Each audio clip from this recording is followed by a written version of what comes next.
Hey, what's going on, everyone? Rocky here with 75 South Gardening.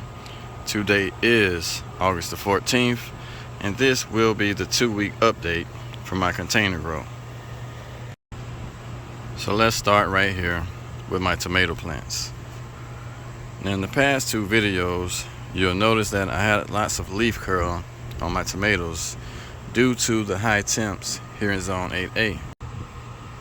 And I went from that to most of my leaves turning yellow because of all the rain we were getting from the hurricane. So now, if you take a closer look, you will notice that the tomato plants are growing back normal. But some of them didn't quite heal at all. Now, if you're looking at your tomato plants and you're noticing that your leaves are missing like this, that's going to be either a hornworm or some type of caterpillar from a butterfly or moth. Now, once you start seeing those caterpillars, what you want to do is spray your plants with BT. So what I'll be doing today is removing the first 3 rows of tomato plants that you see in my containers, and I'll place them down into my corner garden. That way they can receive more shade and produce better. So a few people have asked about my container size, and they were wondering if that was the problem with the growth of my tomatoes. And the answer to that is no. I've grown tomatoes on this back porch in containers smaller than the ones you see here. If you've been watching a while, you probably would have seen that in my past videos. But these are determinate tomatoes, and they don't get any taller than 5 feet tall, and they will grow just fine in a container this size. The main problem that I've had this year was trimming the branches of the tree that shades my porch, and that's one of the main causes of the leaf curl that I have up here, because now it gets way too hot on the back porch. So once I remove my tomato plants, I'll replace them with the bell peppers, and I'll Florida weave those right here on this crate. But right now, we're going to go over harvesting, since I have a few peppers that are now ready to harvest. So right here in the front, these are the 3 pepper plants that you all seen me prune. They're right at 15 inches, and they're also producing peppers in this extreme heat that we've been having.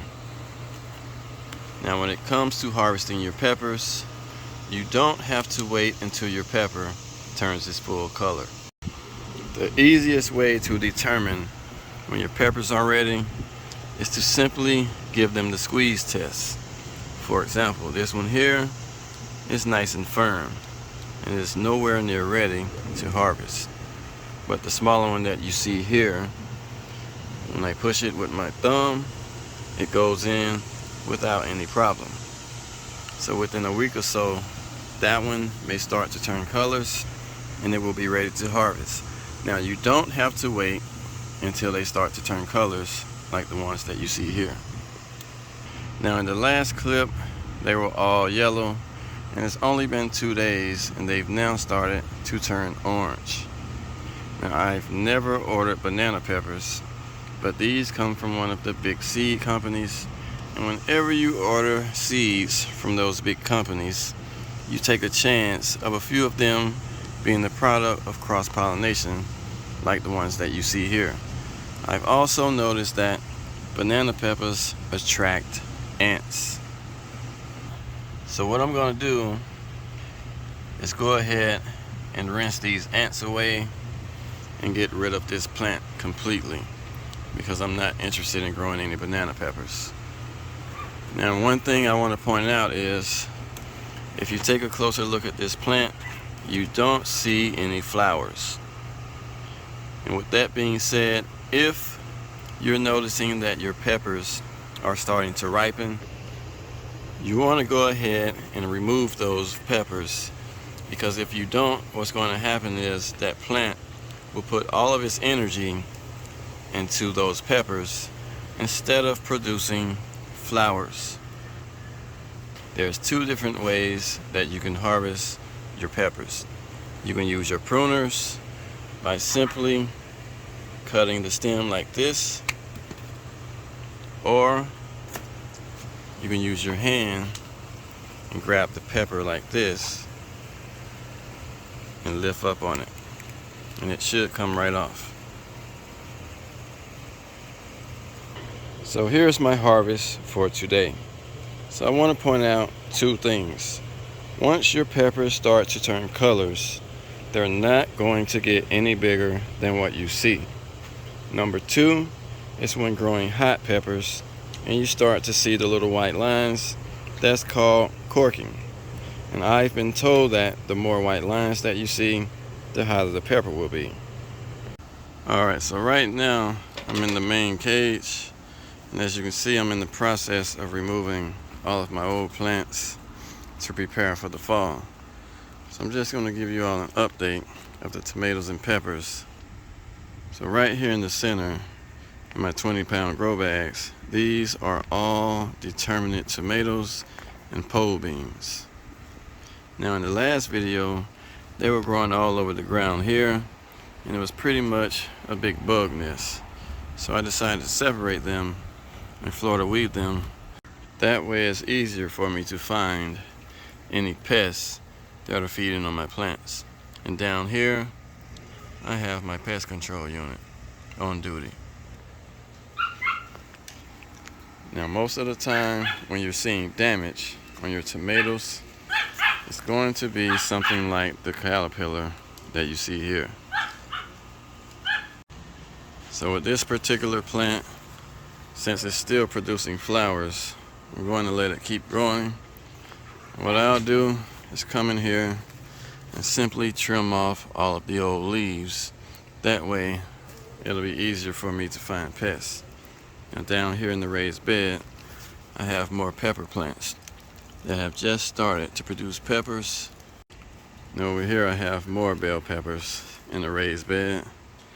And right here in my small container, these are Roma tomatoes. Now this plant is about 6 feet tall now, and it has just started producing tomatoes. And the same thing here. With shade, they grow much better and they produce more flowers. So I haven't had the best luck with my peppers and tomatoes this year due to the extreme heat and the bugs that have been chewing up my leaves. But the peppers are on the way now that the temps are starting to cool off. So if you have pepper plants that haven't been producing, don't give up on them yet. You still have time. You have to remember that pepper plants are tropical plants that do not like high temps, and they grow better with just a little afternoon shade. So there's plenty of peppers that have been pollinated, and soon these plants will be full of bell peppers. But as of right now, there's not any that are ready to harvest. Now over in my corner garden, I still have a few pepper plants growing. These are the ones that you all seen me prune, and they're also starting to produce peppers.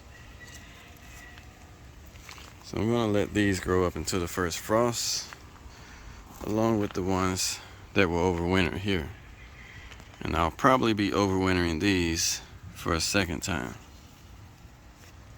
So right now my corner garden is pretty much empty, but within 30 days this will be full of brassicas. And down here I still have old bush bean plants that are producing beans. These will be removed also. And right here in the 20 gallon, I'll be planting snap peas, because the ones that I planted a few weeks ago, the slugs got to them and they're no longer growing. There's also a pepper plant down here at the bottom that has just started to grow. Now that was the one that the bugs got to earlier in the year, and pretty soon it should be full of peppers also. And right here what you're looking at is one single cherry tomato plant that has plenty of tomatoes on it.